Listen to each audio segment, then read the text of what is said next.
6 माह गुजर जाने के बावजूद भी दुनिया कोरोना वायरस की जो आलमी वबा है उस पर काबू पाने में नाकाम है। दुनिया के कई मुल्कों में रोज़ाना हज़ारों केस रिपोर्ट हो रहे हैं और अमवात का सिलसिला भी जारी है। पाकिस्तान में कोरोना वायरस की 2,21,513 केसेस रिपोर्ट हो चुके हैं, जबकि 4,540 अमवात हुई हैं। अब क्या कोरोना वायरस काबू में आ रहा है पाकिस्तान में? और पाकिस्तान में जो रोज़ाना की बुनियाद पर सामने आने वाली केसेस है उसकी तादाद में कमी आई है, तो क्या वाकई कोरोना के केसेस में कमी आई है या फिर टेस्ट कम हुए हैं? पाकिस्तान में कोरोना वायरस के केसेस की तादाद कितनी हो सकती है, इस हवाले से हम बात करेंगे। डॉक्टर सईद अख्तर साहब हमारे साथ मौजूद हैं। अस्सलाम वालेकुम डॉक्टर साहब। वालेकुम सलाम, क्या हाल है आपके? अल्लाह का शुक्र डॉक्टर साहब, बहुत शुक्रिया वक्त देने के लिए। सर ये बताइए कि ये जो पिछले 24 घंटों के दौरान 4,339 नए केसेस सामने आए हैं, जबकि 22,128 टेस्ट किए गए थे, तो क्या हम ये कह सकते हैं कि किसी हद तक कोरोना पाकिस्तान में काबू में आना शुरू हुआ है?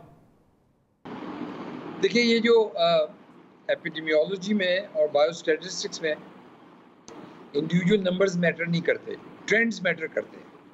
तो अगर आप ये देखें कि लास्ट एक हफ्ते से या सेवरल डेज से हमारी जो टेस्टिंग थी वो तकरीबन 30,000 पे चली गई, तो 6,000 टेस्ट पॉजिटिव आ रहे थे। अब टेस्टिंग अगर 25,000 पे आ जाएगी तो 5,000 टेस्ट हो जाएंगे, और टेस्टिंग अगर 20,000 पे आ जाएगी तो वो 4,000 टेस्ट हो जाएंगे।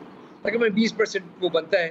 और इसी का दूसरी साइड ये देख लें कि अगर आज मैं टेस्टिंग बढ़ा के 50,000 पे ले जाऊँ तो वो 10,000 टेस्ट आ जाएंगे।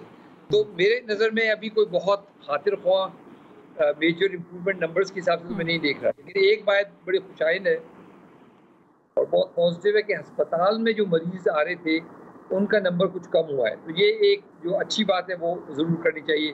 तो अभी ये कहना बहुत प्रीमेच्योर है कि ये जो नंबर थोड़े से कम हुए हैं लास्ट 3-4 दिन में, जब तक ये एक सस्टेनेबल ट्रेंड नहीं बनेगा और जब तक कि वो रेशियो जो हम बात कर रहे थे कि 20% हमारा एवरेज बना हुआ था रेशियो का, तो जब तक वो रेशियो कम आना नहीं शुरू होता, हम समझते हैं कि हमें बहुत मोहतात रहने की ज़रूरत है और अपने गार्ड्स को लूज़ नहीं करना।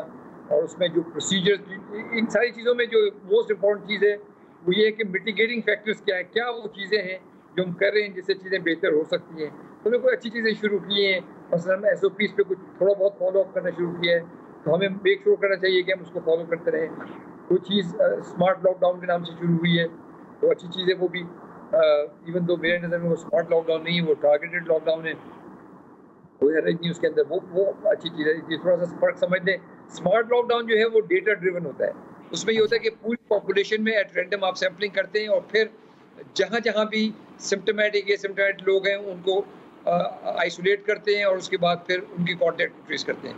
अभी जो गवर्नमेंट कर रही है वो ये कि कहीं कहीं हॉटस्पॉट्स बने जहाँ सिम्टम्स डेवलप होने शुरू हुए तो उन्होंने उन्हें लॉकडाउन सील कर दिया। तो ये भी एक अच्छी चीज़ है, लेकिन ये स्मार्ट लॉकडाउन नहीं है, ये टारगेटेड लॉकडाउन। नाम तो चले उसका स्मार्ट हो या टारगेटेड हो, उसका अफेक्ट हो रहा है आपके ख्याल में? थोड़ा बहुत, या वो जो स्मार्ट लॉकडाउन का इफेक्ट होना चाहिए वो तो नहीं हो रहा, लेकिन ये इसका something is better than nothing वाली बात। तो सर पीक वाली जो हम बात करते हैं वो पीक का कहते हैं जुलाई में आएगी या अगस्त में आएगी। अब जुलाई में तो हम एंटर हो चुके हैं, आप पीक आते हुए कब देख रहे हैं और वो आपके हिसाब से कितने केसेस रफली हो जाएंगे उस वक्त तक? अभी बहुत देखिए, इस पे जितनी भी बातें हैं वो सारे के सारे मफरूज हैं। अभी जो उसका इंपीरियल कॉलेज की स्टडी थी, उन्होंने कुछ प्रोजेक्शंस दी, असद उमर साहब ने कुछ बताया, 10 लाख की बात थी। इसी तरह Pakistan institute of development economics, उनका ख्याल था कि by the end of July 15 lakh cases हो जाएंगे हमारे पास। मेरा ख्याल है ये थोड़े से सारे नंबर्स ज़रा ज़्यादा एग्जैजरेटेड थे, शायद इतने नंबर्स ना हो, लेकिन हमारा ट्रेंड उसी तरह से बढ़ने का है इस वक्त भी।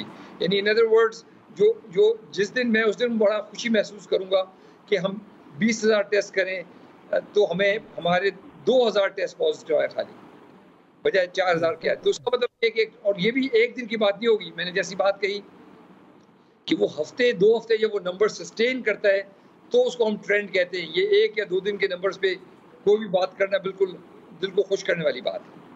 सही है। अच्छा, टेस्टिंग का एक तरफ तो हम ये कहते हैं ना कि शायद टेस्टिंग कम हो रही है या कम हो गई। हमने जब सईद गनी साहब से पूछा इसके बारे में सिंध के हवाले से, तो उन्होंने कहा कि हमारा ज़्यादातर जो अमला था वो एक ही टाइम में सभी इन्फेक्ट हो गए, तो वहाँ पर टेस्टिंग अगर कम हुई है तो वो इस वजह से हुई।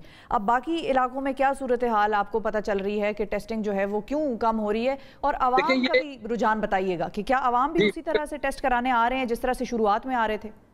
अब अवाम आ रहे हैं, लेकिन देखिए ये गवर्नमेंट का मुझे एक बात कतई समझ में नहीं आती कि वो क्लेम करते हैं कि हमारे पास 50,000 टेस्ट करने की सलाहियत है। तो मैं ये सवाल करता हूँ कि वो किस दिन के लिए बचा के रखी है आपने वो 50,000 की? टाइम तो आज है, मतलब लेकिन उस पर तो गवर्नमेंट ये कहती है ना कि जब लोग आएंगे तब टेस्ट होगा, अगर लोग नहीं आ रहे तो फिर टेस्ट कैसे करेंगे हम? गवर्नमेंट का तो इसके बड़ा जरूरी है कि टेस्टिंग को हम बढ़ाएं और टेस्टिंग को हम स्मार्ट टेस्ट की तरफ लेके जाएं, जिसमें पॉपुलेशन एट रैंडम को टेस्ट करें, और चाहे वो सिम्टोमेटिक है चाहे वो सिम्टोमेटिक नहीं है, उससे एक हीट मैप जनरेट होता है। तो या तो वो बिल्कुल ब्लू होगा, इसका मतलब कोई टेस्ट नहीं है, या वो बिल्कुल रेड होगा, या समवेयर इन बिटवीन होगा। उसके बाद फिर हम वहाँ से आगे चल के उनकी कॉन्टैक्ट ट्रेसिंग करें और मजीद लोगों को आइडेंटिफाई करें। ये वाहिद तरीका है। देखें, एक चीज़ बड़ा क्लियरली याद रखें, क्वारंटाइन, आइसोलेशन, ये कभी भी लॉन्ग टर्म में दुनिया में कहीं पे भी ना सस्टेनेबल होते हैं, ना किए जाते हैं, और उनका पर्पस भी ये नहीं है।